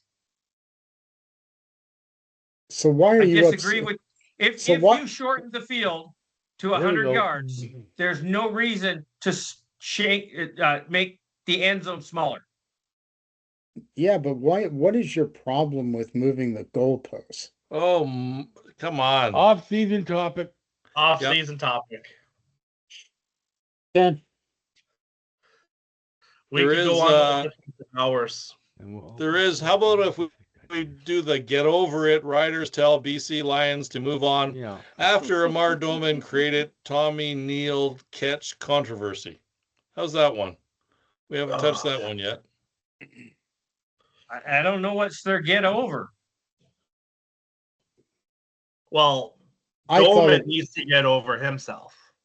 I thought it was a catch I thought it was a catch. The picture that Doman complained about, his elbow is on the ground. So I have zero opinion on this subject. For me, because I really don't care. The game is over. There's fuck all you can do about it. Let's not discuss it. We've moved on. We moved past it. The Lions are eliminated. The Riders are going to the Grey Cup. And unless Amar Doman wants to file a court challenge, then shut up. Really? Okay? I don't see the point in discussing it. And I didn't discuss it in our group. I put up the picture and I said, I'll just put this here. And I didn't say anything else. And then the two McDonald brothers came off and became offensive. So, let it go. I don't care. And then scroll back and look. You have an interesting definition of what's offensive there, CJ, but we don't need to discuss it anymore. Okay. The only thing I will say about it is, and this isn't the play itself, is as an owner of a football team, you need to show a little bit more class than what he did do. Because he just told all of his players, if you don't agree with something, go complain about it. Who said that? If a player did that on his Instagram account, he would have been fined by the CFL. Yeah. I want to know what the disciplinary action to the BC Lions team owner is going to be, because there should be some. There won't be. Honestly, I've been a massive fan of Amar Doman since he bought the team. I'm still a massive fan, but I did not like that post at all. You know what? None. Zero. He hasn't been the owner for very long, and it was probably an emotional situation for him. So we're going to give him that one. Fair enough, but I didn't like it. No. Okay. I just looked at it and I'm like, that's fanning the flames needlessly. But you got to act your role, Will. Sorry? You got to act your role. You're the head honcho for a big team. Yeah. If that was Davis Alexander, find him, whatever. Is he is he a billionaire or an 800 millionaire? 600. 600. You know what? He can do whatever the fuck he wants to do. It's that simple. Yeah, but don't you want to... What is wrong with an owner who's passionate about his team that he comes out with an emotional statement? I don't see anything wrong with it. He called out the entire CFL. He call out the he kind of called out the league. He called out the official. He called into question the result of a game. You can't do that as an owner. Yeah, because do you think the officials are going to? You think the officials are going to look at BC again with, Here's a question for you. A guy worth that much money. Public apology. Yeah. Is he even doing his own social media posting? Maybe not. Maybe not, but still, maybe not. It doesn't matter. They shouldn't be posted. And to his credit, he did delete the post. He shouldn't have made it in the first place, but he did delete it. Yes. If he believed his position on that play was real, then the proper time to take that up would have been in the off season when they were reviewing the officials and the command center. And then he should have petitioned for more money for higher definition cameras and more cameras and better angles and everything else moving forward. We don't worry about plays in the past. We worry about plays in the future. Yeah. That's the best thing he could have done as an owner. And I think discussing the command center in the offseason is a great idea. Yeah, but they're limited by the technology that's available to them. No, it's about spending money. I say go old school and get rid of the command center and live with the calls made on the field like football's supposed to be played. It's starting to get that way. I don't have a problem I with don't that. have an issue with that. There are times where the command center gets it wrong anyways. Yeah. If Okay. until the day comes when coaches coach perfect games and players play perfect Yep. games, we shouldn't ever expect the officials to be perfect. I think that the human elements, I don't like taking the human element out of the game. And that's what they're doing with the command center. And then you take a look at what they're doing with baseball and that I think it's ruining the game. I have no desire to look at what they're doing to baseball. Is baseball a I have sport? not a clue. Is baseball really a sport? Yes. No, it's a great American pastime. Yes. Yeah. Yeah, it's a pastime. It's It not a almost sport. reminds me of golf. It almost reminds me of golf. Well, I'm with Mike. I like baseball. 142 games. 62, 162 games 162. in a season. I find it I boring. don't disagree with what the command center is and what the purpose of it is. I think every single fucking play should be reviewed quickly in 10 to 15 seconds after the play. If there's a problem, then look at it deeper. If not, move on. And there shouldn't be coaches' challenges and there shouldn't be anything else. It should just be a real quick replay on everything and just carry on. And if it demands a greater, more in-depth look, then they make that decision in Toronto. Not by the coach, not by the officials on the field. I agree. And if there's an offside, if there's this or that, or what the call is done properly. I don't have a problem with that. I mean, everybody, I don't know why they don't have the chips in the ball to find out whether or not it went over the goal line. I kind of like the old school. I'm sorry. Slows the game. We don't have an old school car. We don't have an old school house. Nothing we have anymore is old school. Do you know there's people out there right now that say that they will pay extra to have a washer and dryer without any electronics in it? Yeah. Or a dishwasher or a stove. I hate the fucking stove we've got right now with the induction thing on it, and it's fucking piece of junk. Okay. Yes, old school is better, but it's not part of our life. Old school doesn't exist. No. Well, old school is part of your life, CJ. I was gonna say this is kind of a moot point because they're not going back. It's not command center is going nowhere. Of course they're not. Of course they're not. Yeah, but don't you think the one thing I found it odd this year with the Canadian Football League compared to the NFL is that you can throw a red flag and challenge an offensive interference, that there is an offensive interference on a call. They don't do that in the NFL. You mean they can throw it and they can challenge when there was no call, not that a call was wrong. Yeah. Yeah, when there's no call. I hate that as well. I think that's stupid. I don't like it. Why? Because it slows the fucking game down. I don't mind slowing the game down if you get it right. I do. You don't have to get everything right. What's that? You don't have to get everything right. It's a game of chance and skill here. I mean, it's let the referees do what they're paid to do. Yeah, but they don't get everything right. So. And we don't pay them well enough to get it right. No. We don't. And when how many receivers drop the ball in the game? They don't get it fucking right either. Nope. No, but they get taken to task on it. You know? Well, sort of, but not really. The receivers? Yeah. You guarantee they do back in the film room. I'll bet you that I watched every game in the CFL last year, and I'll bet you that the no call was challenged to an offensive interference or whatever, maybe 15, 16 times, and every single time the call was made, pass interference. That tells me that the officials aren't doing their job. Mm-hmm. Correct.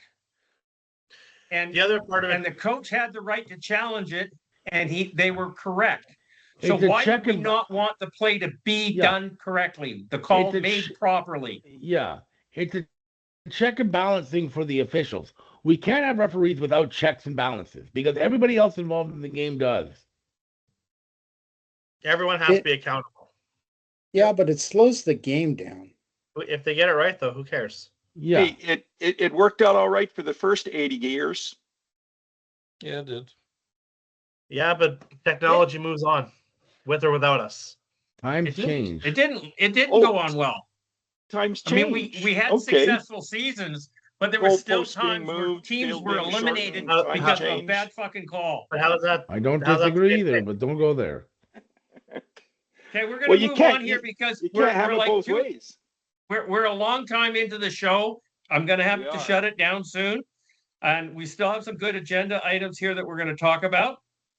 And we're going to do them quick. CFL players approved to play flag football in the 2028 Olympics in Los Angeles. Yeah, Rick, it's a big deal to you. So I'm sorry. Okay. Oh, no, it's not a big deal to me. It does not appear to be a big deal. It's not a big deal to any of us, I don't think. Will you guys watch flag football? Will you guys watch flag football in the Olympics? If CFL players are playing, I will. So we're going to have CFL players playing NFL players. Yep. No, we're not. We're going to have Canadians playing Americans. Okay, yes, that's even worse. Which means there's probably going to be Canadian NFLers that are going to play for Canada. Maybe those Canadian. Hey, CJ, maybe those Canadian players blow your theory out of the water about having Canadians in the CFL. Okay, or maybe they don't. But I'm also wondering if top Americans are going to play. Of course they will. No. Why wouldn't Very they? patriotic. Another dream team. They all dream of playing in the Olympics. It's like the NBA. Sure. Who would have thought those guys would play in the Olympics? NBA, NHL guys, their top players play there. Why wouldn't they do? Why wouldn't the NFL? It's not football. 100%. It's not football. Yeah. Of course it's not football. It is. I think they'll do it. Well, I know that they'll do it. I think 100% so. Guarantee it. But it's still not football. we just created another gold medal for America. Yep. Well, I think Tom Brady's talking about playing. The big question I have here, because I do, America will win the gold medal in the 2028 Olympics in flag football. Canada will win the silver. Who's going to win the bronze? What other fucking nation can field a team? Germany. There's a lot of Austrian players in the CFL. Australia. So. Yeah, only if they're kickers. I think you're underselling. I think they just recently had a tournament in Canada beat the U.S. in a tournament. That's correct. Yes. No professional players. There's that pussy true. Again. Mike, keep that pussy down. A kid that used to play for me played on that Canadian team. That won that championship. Yeah.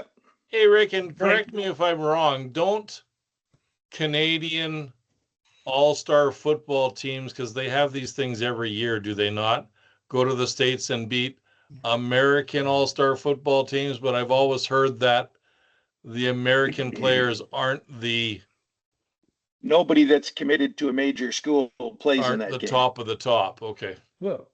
Well, to be fair, yeah. Well, the NFL has come out and said that they're going to play in that game. They're going to play. Yeah. I mean, here's the thing. I don't understand it. This is the one thing that confuses me. Summer Olympics go on during the CFL season. Now, are we to believe that the CFL is going to shut down their season during the Olympics? Well, they do for the NHL. Yeah, but I don't know. Well, why aren't they shutting down part of the CFL? With next year, you're going to have the World Cup, isn't it? The World Cup. They're not shutting down the CFL. They're just diverting it to different cities. You see, I think the NFL should send guys like Antonio Brown and Terrell Owens and guys like that to the flag football thing. They'll probably still win, but anyways. No. Patrick Mahomes as quarterback. There you go. Yeah. Scott Milanovich wants Bo Levi Mitchell back with the Hamilton Tiger Cats. Cool. Good for Scott. I got a question about this, though. Yeah. I'm a little confused at something. From going back to earlier saying that Hamilton wants to talk to Mike O'Shea. Doesn't that indicate that they're looking at maybe getting rid of Scott Milanovich if they want to talk to Mike O'Shea? That was an error. That was an error. He was meaning Toronto. Yeah. What? Hamilton never wanted to talk to him. Yeah, but don't forget, that's Mike, the story. You probably don't know this, Mike. About that. You probably don't know this, Mike, but Mike O'Shea played for Hamilton as well. That's true. Yeah. Did he really? But there was a story saying that Hamilton asked for permission from the Bombers. Yeah. It's on the agenda. Yeah. They asked Hamilton Tiger Cats have requested permission to speak to Winnipeg Blue Bombers head coach Mike O'Shea and assistant general manager Danny McManus regarding potential jobs with the team. Well, if maybe Scott Milanovich is going to try and run away again. Who knows? This is what I was curious about because I saw this story. I'm like, well, does that mean they're getting rid of Scott Milanovich because they want to talk to Mike O'Shea? I'm guessing it's for a head coaching job. Maybe Scott Milanovich wants to go to Ottawa. Scott Milanovich, but then we've got this story that he wants to sign Bo Levi. Then we got the story saying he wants to sign Bo Levi Mitchell back in Hamilton. So it kind of contradicted. It didn't make sense to me. Okay, here's what it says. It says Hamilton Tiger Cats have an existing head coach in Scott Milanovich, who led the team to first place finish in the Eastern Division this season. However, the team is looking for a new general manager following the tragic passing of Ted Govier this year.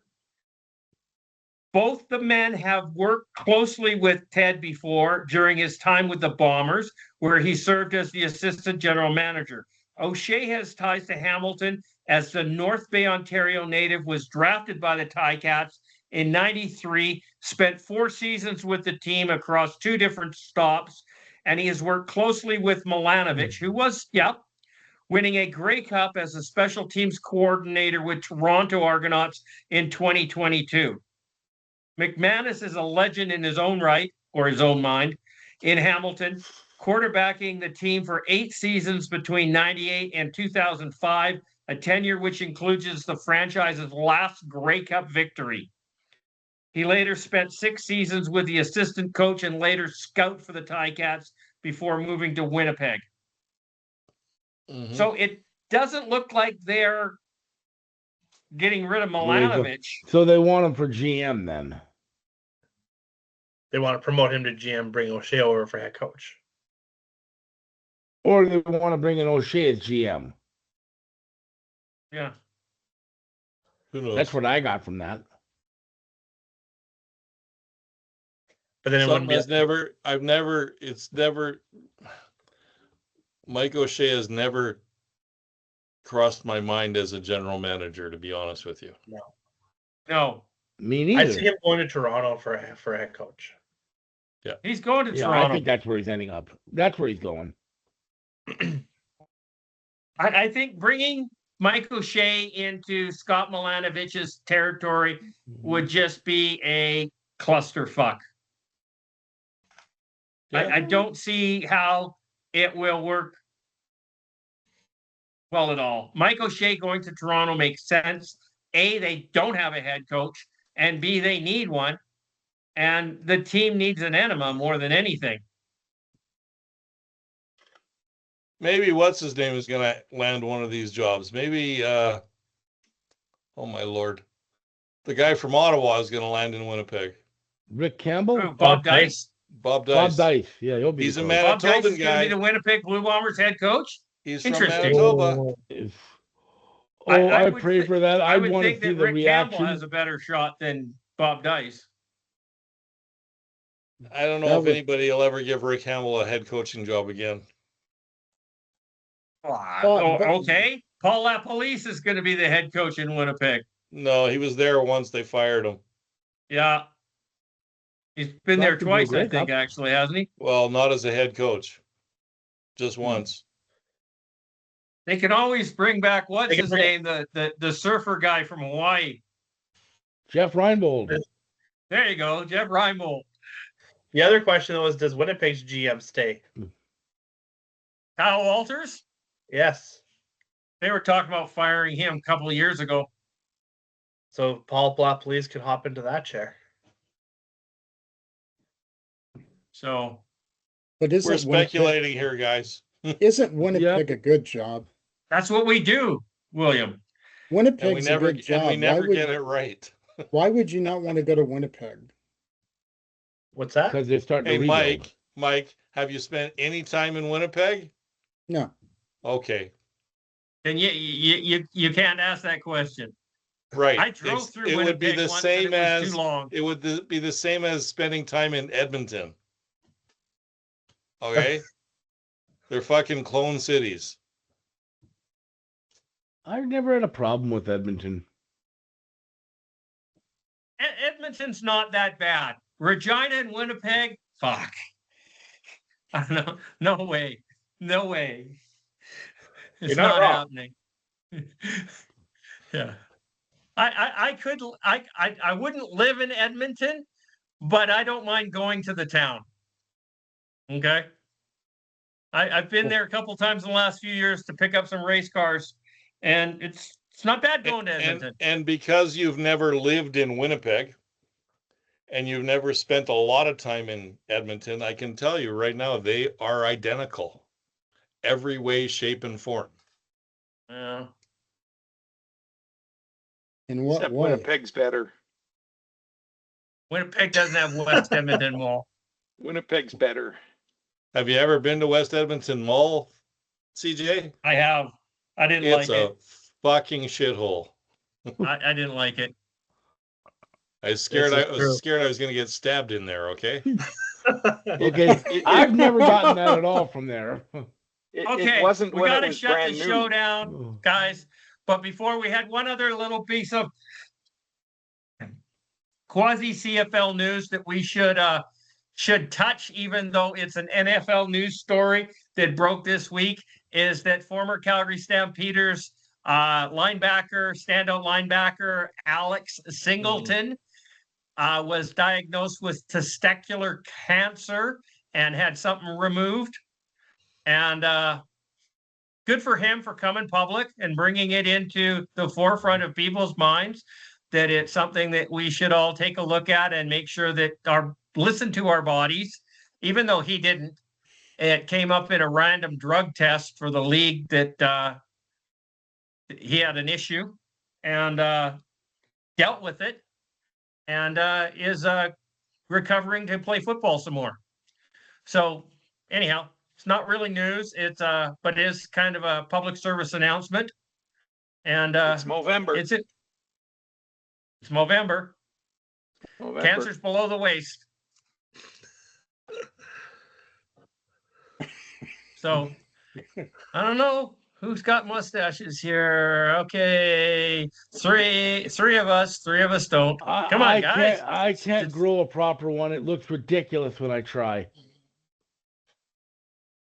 I shave once a week, and you can't tell. Yeah, I know. I don't. This whole part over here, this doesn't get shaved ever. I trim that. This is the end of the show. We're going to watch Grey Cup this weekend. This has been Let's Talk CFL podcast episode number 630. 31 will be post Grey Cup. I've been your host, Christopher Jones. We got to talk some football. I had fun. I enjoyed it. Yeah, we went off the rails on many occasions, but that's what makes our show interesting and stylish, shall we say? No, but at least interesting. Stylish. Okay, say goodnight, Rick. Good night, Rick. William. Good night, everybody. Watch the Grey Cup this weekend. and I cannot believe I'm saying this. Go Riders, Go Riders. Oh, fuck off. There's not a hope in hell like those words can come out of my mouth. They cannot come out of my mouth. I'll work on it, CJ. I'll work on it. I'll tell you what I think is Saskatchewan. If you ever look at any of my posts on Let's Talk CFL Facebook group, and I type the word Riders, there will never be an uppercase R. Go back and look. Charles. Yeah. Good night, folks. Thanks for listening. Enjoy the Grey Cup, and we'll be here to break it all down next Wednesday. Michael. Have a good Sunday. Enjoy the Grey Cup and just have fun. Have a good laugh. And Scott, just so you don't feel bad, I've been making little bees in front of the Bombers lately too. So, hey, it's all good. All right, good night, Scott. Grey Cup, everyone. Cheer for the winning team. Have a good night. Okay. Oh, I got to get ready here. Okay, we're stopping.